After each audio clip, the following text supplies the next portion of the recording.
Hi friends, సింహం మరియు చిన్న ఎలుక కథ చెప్పుకుందామా?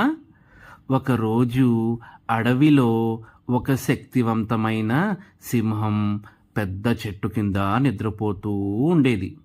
ఆ సమయంలో ఒక చిన్న ఎలుక సింహం పంజా మీదుగా పరిగెత్తింది. సింహం ఒక్కసారిగా కోపంగా లేచి, ఎవరు నా నిద్రని భంగం చేస్తున్నారు అని గర్జించింది. భయంతో వణుకుతూ ఎలుక, దయచేసి నన్ను తినకండి అడవి రాజా, ఒకరోజు నేను కూడా మీకు సహాయం చేయగలను అని వేడుకుంది. సింహం నవ్వుతూ, నువ్వు నాకు సహాయం చేస్తావా? నువ్వు చాలా చిన్నవాడివి అని అన్నాడు. అయినా దయతో ఎలుకను వదిలేశాడు.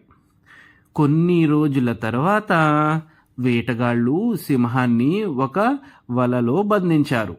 సింహం గట్టిగా గర్జిస్తూ బయటపడటానికి ప్రయత్నించింది, కానీ విఫలమైంది. ఆ అరుపు విని చిన్న ఎలుక పరిగెత్తుకుంటూ వచ్చింది. తన పదునైన పళ్లతో వలకడ్డీలను కొరుకుతూ చివరకు సింహాన్ని బయటకు తీయగలిగింది. అప్పుడు సింహం వినయంగా, ధన్యవాదాలు నా చిన్న స్నేహితుడా, నిన్ను చూసి నేను నవ్వడం తప్పు అని చెప్పింది. దీంట్లో నీతి ఏమిటంటే, ఎంత చిన్న స్నేహితుడైనా పెద్ద సహాయం చేయగలడు. మీకు కనుక ఈ వీడియో నచ్చితే లైక్, షేర్ అండ్ సబ్స్క్రైబ్ చేసుకోండి. Bye friends.